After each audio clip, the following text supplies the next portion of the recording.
And now the National Broadcasting Company presents Inspector Thorne in The Defrosted Refrigerator Murder Clue.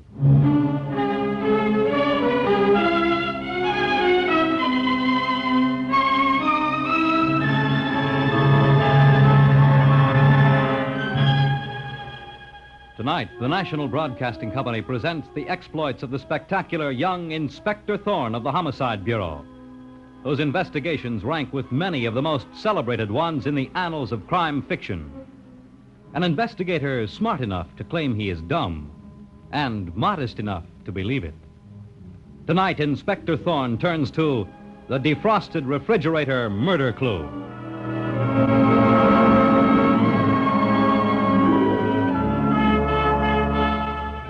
The scene is the kitchen of a large home, and standing before an electric refrigerator, we see a charming young woman, obviously quite out of her element in a kitchen, her costly frock protected only by a small apron.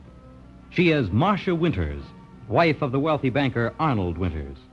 And as she opens the refrigerator door, we hear her say to herself, "Oh, another kitchen job that I hate. This refrigerator needs defrosting again." How my friends would laugh, seeing me, of all people, the glamorous young wife of old moneybags Arnold Winters, doing kitchen work. But I have my reasons. Marcia? Well, Emily, my own darling sister-in-law. I came here for a showdown with you, Marcia. A showdown, Emily? What about? I'm your husband's sister, and you are his wife. Oh, nothing for us to quarrel about there, Emily. Both are a matter of record. We're practically sisters. Sisters forget they're sisters when they're both infatuated with the same man. What do you mean by that? You know what I mean, Marcia.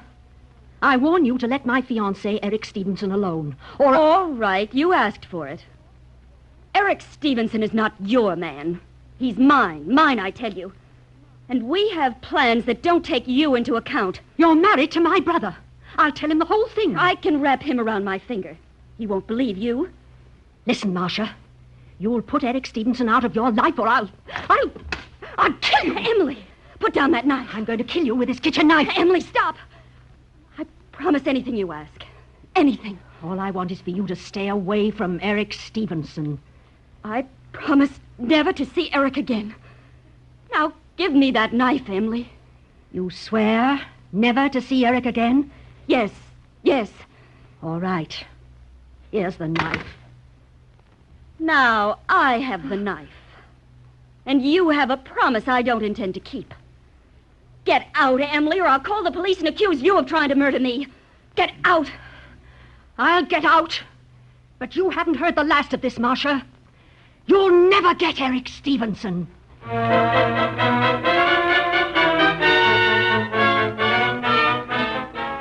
And now, 1 hour later, in the same house where this violent scene between sisters-in-law took place, we see the husband in the case, frenziedly speaking into the telephone as he says, Hello.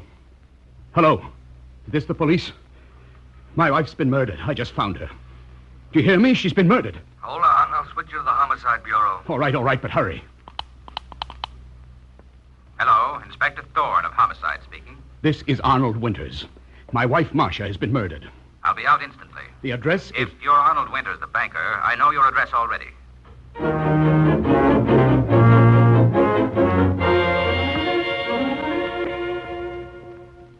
Ring the bell, Sergeant Muggin. Okay, Inspector Thorne. Come in. I'm Arnold Winters. I suppose you're Inspector Thorne. Yes, and this is Sergeant Muggin. Good afternoon, sir. You said on the phone you found your wife murdered. When was that? When I came home from work just 10 minutes ago, Inspector Thorne. That would be 2:45. Do you always get home this early, Mr. Winters? What? Oh, no, Inspector Thorne, but today I thought I'd surprise my wife, Marcia. I see. I came in the house and called to her, and when she didn't answer, I went out to the kitchen. She was there, lying right in front of the refrigerator, the kitchen knife sticking in her back. It was horrible. Horrible. Which way is the kitchen? It's right through here, down this hall. Wait here in the living room, please, Mr. Winters. Sergeant Muggin and I will go there. Of course, Inspector Thorne.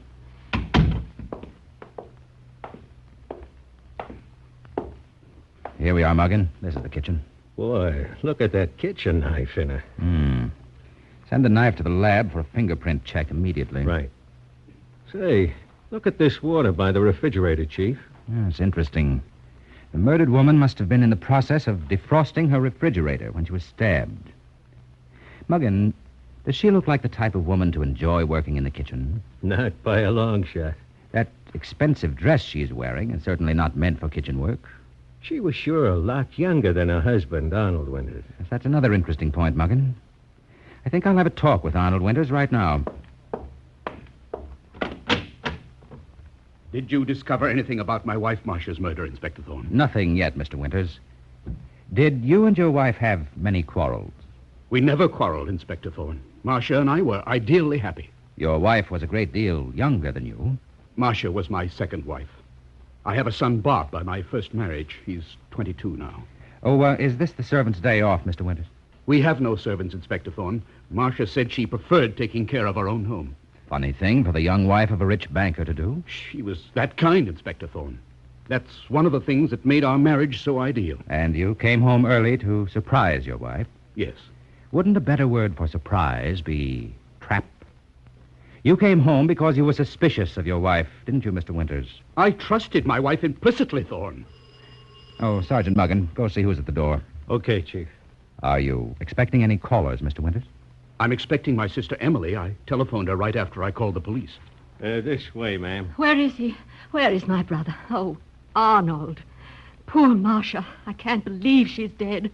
Murdered in the kitchen. Emily, this is Inspector Thorne and Sergeant Muggin.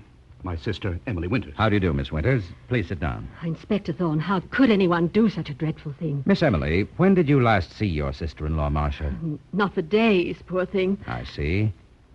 Sergeant Muggin, did you send the kitchen knife down to the laboratory? Yeah, Chief. They're working it over for fingerprints right now. The kitchen knife. That was the murder weapon, Miss Emily.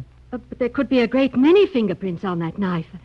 I mean, well, probably all of us picked it up at some time or other. You don't have to worry, Miss Emily. Not if you haven't been here for days. Yes, of course, but... Well, you can't tell, Inspector Thorne. I'm a little slow on the uptake, Miss Emily, but I think you're lying to me. At what time today were you in this house? I wasn't here. I might as well tell you. In a murder case, that is the only policy to follow. Well, Inspector Thorne, I came here at 2 o'clock this afternoon. Marcia and I had a little chat, and then I left. And during the course of that little chat, you picked up the kitchen knife and threatened to kill her. Arnold, you said you wouldn't tell the police anything. What? Emily, Looks like you've been holding out something, too, Mr. Winters. Just what did happen, Emily? I'd like your version of it. Marcia laughed at me. She said she wouldn't give up my fiancé, Eric. She said she and Eric had plans that didn't include me.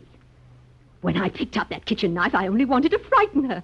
I never would have used it to kill her. Marcia said she wouldn't give up your fiancé, Eric. That's what she said. Imagine her.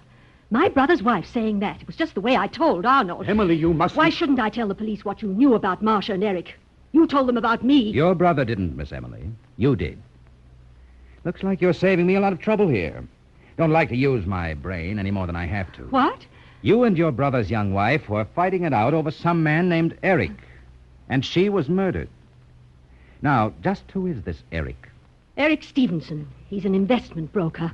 About the same age as your brother, I guess. Why, no. Eric is 25 years younger. But why bring Eric into it? Marcia promised me to put Eric out of her life entirely. Sergeant Muggin, check up on this man, Eric Stevenson. Maybe he didn't want to be put out of the murdered woman's life. Right, Chief. Now, Mr. Winters, what do you know of this man, Eric Stevenson? I've never met him or heard of him until today. Husbands are usually the last to know. I don't really think there was anything between Eric and Marcia. I'm just a jealous woman, I guess, Inspector Thorne, always imagining things. Imagining that Marcia told you she and Eric had planned. Imagining the kitchen knife with which you threatened her.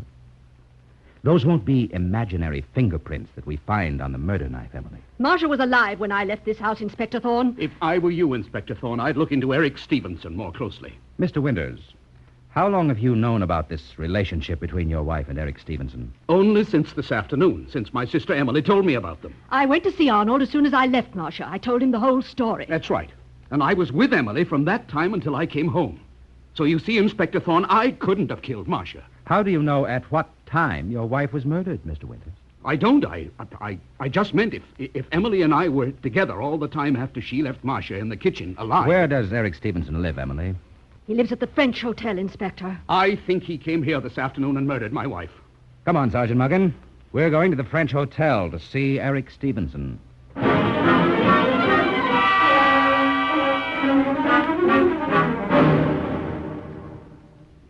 This is Eric Stevenson's room, Inspector Thorne. I'll knock on the door. Good afternoon. I'm Inspector Thorne. This is Sergeant Muggin. You're Eric Stevenson? Yes, but Come inside with me, Muggin. I'm sorry, Inspector Thorne.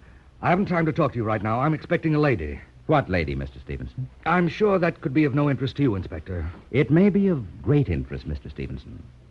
I'm investigating a murder. A murder? Who? Who is the lady you're expecting? Just a friend of mine.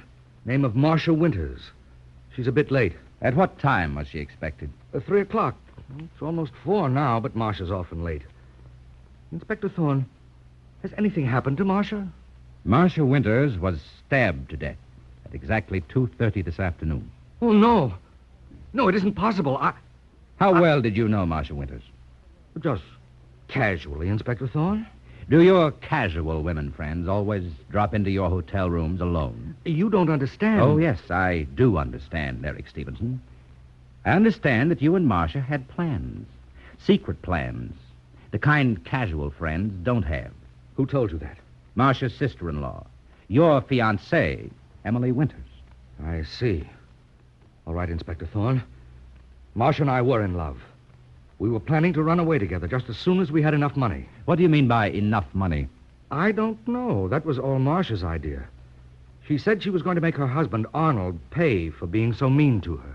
Arnold says he and his wife were ideally happy. That's a lie. He says Marcia insisted upon doing her own housework because she liked taking care of their home. The old skinflint probably made her do it.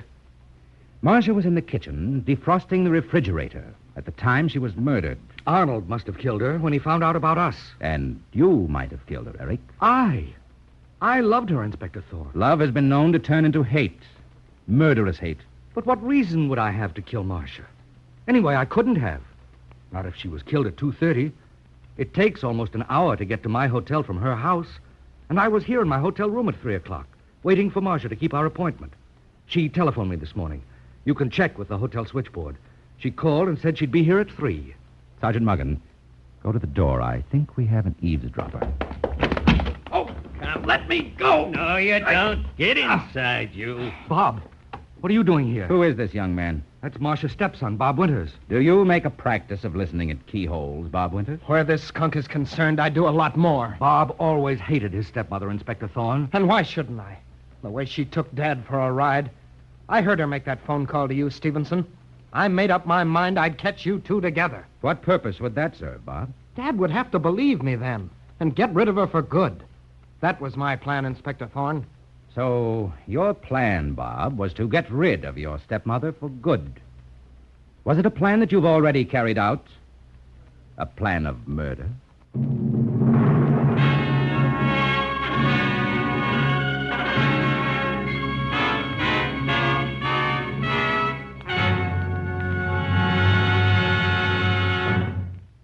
Inspector Thorne in The Defrosted Refrigerator Murder Clue will return in just a moment. Now, back to Inspector Thorne and The Defrosted Refrigerator Murder Clue.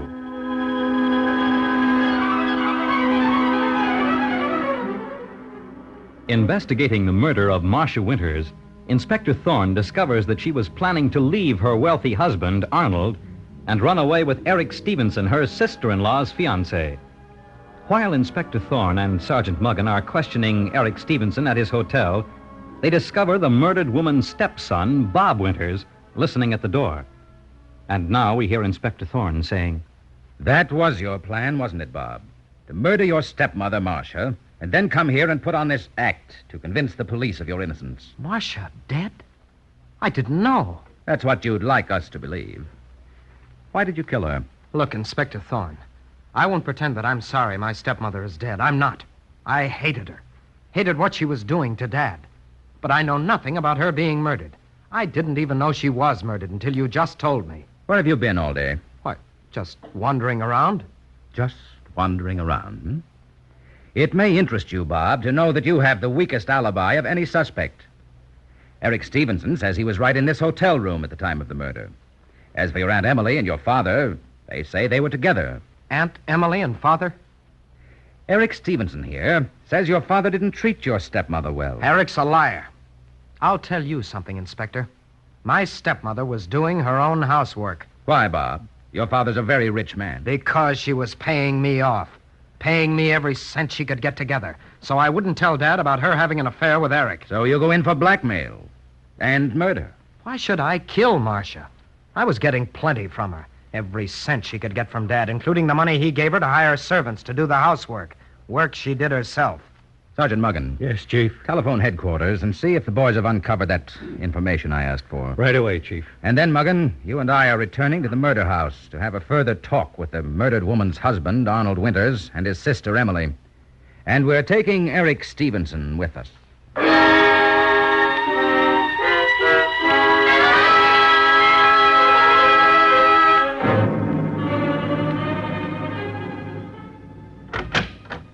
Come in, Inspector Thorne, Sergeant Muggin. Hello, Stevenson. I see your sister Emily is still here, Mr. Winters. Shall we all go into the living room? What is it, Inspector Thorne? Why have you brought Eric with you? Please sit down, Emily. All of you. I have questions to ask.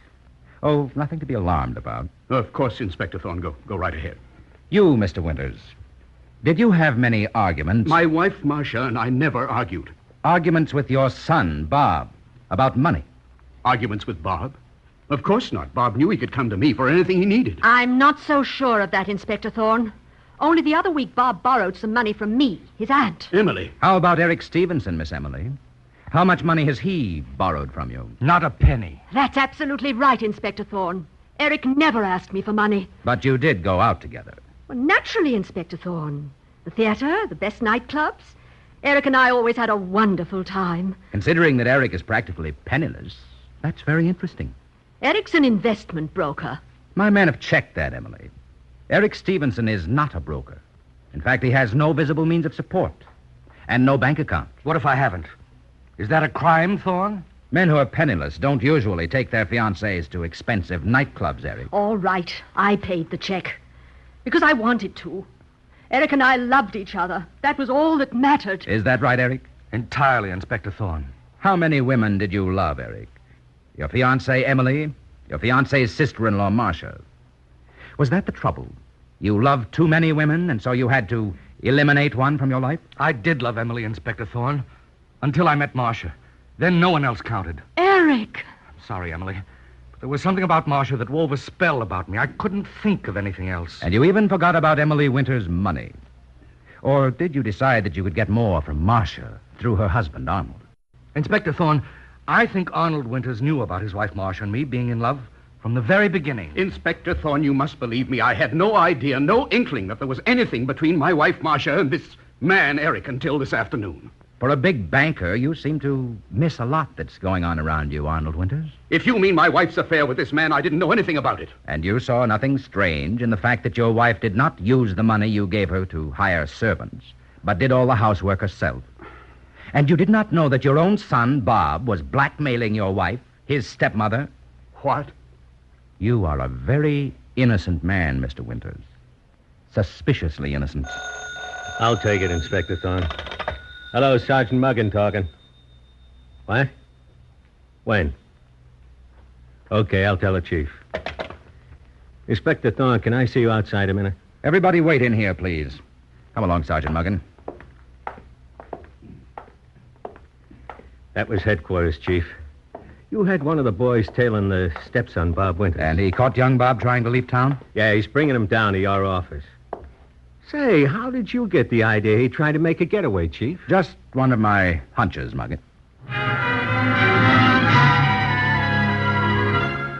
Now, in Inspector Thorne's office at the Homicide Bureau, we see him with Bob Winters, the stepson of the murdered Marcia Winters, and we hear Inspector Thorne say, Men who have nothing to conceal don't try to run away, Bob. I didn't kill my stepmother. What did you do with the blackmail money your murdered stepmother, Marcia, gave you? I'm not answering any questions, Inspector Thorne. Because you can't. There was no blackmail money. Well, I lost it gambling. No, you didn't. Or we'd have found that out. You made up that story of getting blackmail money from your murdered stepmother in order to protect your father, to draw suspicion away from his having killed her. Dad didn't kill Marcia. You knew your father's alibi was phony. He wasn't with your Aunt Emily at the time his wife was murdered. You can't trick me like that, Inspector Thorne. It isn't a trick, Bob. You saw your father drive away from your Aunt Emily's house long before the murder time. Yes, everything you said is right. Except about Dad being guilty. He didn't kill Marcia. Do you say that, Bob, because you know who did kill her? No. Well, I think I know. Sergeant Muggen. Yes, Chief. Let Bob Winters wait in the other room. Right out here, Bob. Okay, Inspector Thorne. Bring me that money that the searching squad found, and all the information from the banks. And then, Muggen, pull in the other suspects immediately. I'm ready to uncover the killer.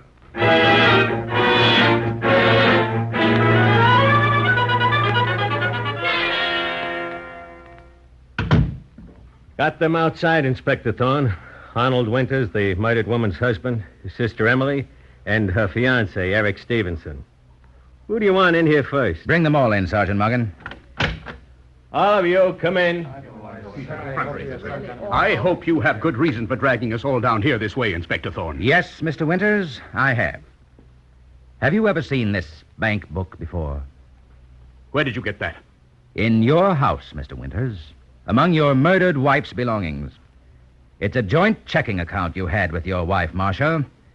An account which you closed over a month ago after you discovered that she had withdrawn $25,000 from it. What if I did? She had no right giving my money to Erich Stevenson. He's lying. Never mind that, Eric. I suppose, Arnold Winters, you realize what you have just admitted. You've admitted that you knew about your wife and Erich Stevenson over a month ago at least. Marcia was a cheat. I've known about her and Eric all along. Marcia was worse than that, Inspector Thorne. Worse than that. My men discovered something that might interest you, Emily. There was no money among your sister-in-law Marcia's belongings, but we found money somewhere else.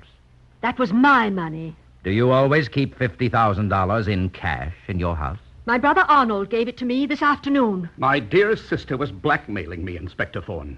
Emily said she'd tell you I'd known about Marcia and Eric all along. So you gave your sister Emily $50,000 to keep her quiet, but you wouldn't give your wife Marcia enough to hire servants to look after that big mansion of yours. I gave her money. She gave it to Erich Stevenson. That's why she did her own housework. Letting your sister blackmail you for $50,000 makes you look like our man, Winters. Dad didn't kill her, Inspector Thorne. Bob, you always jump quick to your father's defense, don't you? But, Inspector, you said... I was saying that your stepmother, Marcia, by being forced to work in the kitchen, has pointed out the murderer to me. Emily. Yes, Inspector Thorne? Would you choose to defrost the refrigerator, Emily, at a time when you were planning to leave the house? Of course I wouldn't, Inspector Thorne. Everything in it would be spoiled. Exactly. Yet one of you here said, as your alibi, that you were expecting the murdered Marcia Winters to visit you at 3 o'clock, a short time after Emily saw Marcia start to defrost the refrigerator in the kitchen. Marcia telephoned and made the appointment with me, Inspector Thorne. You can check the hotel switchboard. And Bob told you he heard her make the call. Yes. And that seems to let you out, Eric. Out? I was never in. I guess I was just plain dumb, suspecting you in the first place. Well, everybody makes mistakes, Inspector Thorne. I don't hold anything against you. Instead of thinking about you, I guess I should have turned my ideas to that defrosted refrigerator. Defrosted refrigerator? It strikes me as funny that a woman doing her own work like Marcia was would start to defrost her refrigerator if she were going out. That is odd. But I don't know much about defrosting refrigerators. No housewife would make such a mistake, especially in summer. A smart murderer would have turned the current back on and shut the refrigerator door. Yes. I'd say a man did the murder. If it weren't for another puzzling thing. What, Inspector Thorne? This lady's handkerchief I found, stuffed back in the freezing compartment of the refrigerator. Emily, you must have been crazy. That's your handkerchief. So you killed Marcia. I admit that handkerchief is mine, Inspector Thorne. I admit it's mine, but I swear I didn't murder Marcia. I don't know how it got there. I must have dropped it on the floor when I was quarreling with Marcia. Emily, do you think Inspector Thorne will believe that? In my slow-thinking way, I do believe her. Then you are stupid. This handkerchief was used to wipe the fingerprints from the murder knife. And you, Eric Stevenson, used it for that purpose after stabbing Marcia. What gives you that idea, you stupid fool? A woman wouldn't be any more likely to put her handkerchief in the freezing compartment of a refrigerator than she would to start defrosting it just before going out. Do you think you can send me to the chair on a stupid idea like that, Thorne? Your fingerprints are on the handkerchief, Stevenson. No. Oh, yes. They show on a fabric as well as on anything else. I never thought of that. And you didn't think we'd find out that you got a second telephone call at your hotel today. What? A call from Marcia, breaking her 3 o'clock date with you. Lucky for me that the hotel operator, not being busy on a warm summer afternoon, listened in. All right. Marcia did break her date with me. Said she promised Emily not to see me again. I was mad about her. I went out to her house and murdered her. But don't pin any flowers on yourself, Thorne. For getting me, it was all luck. A dumb cop like me needs all the luck that comes his way. These handcuffs are for you, Eric Stevenson.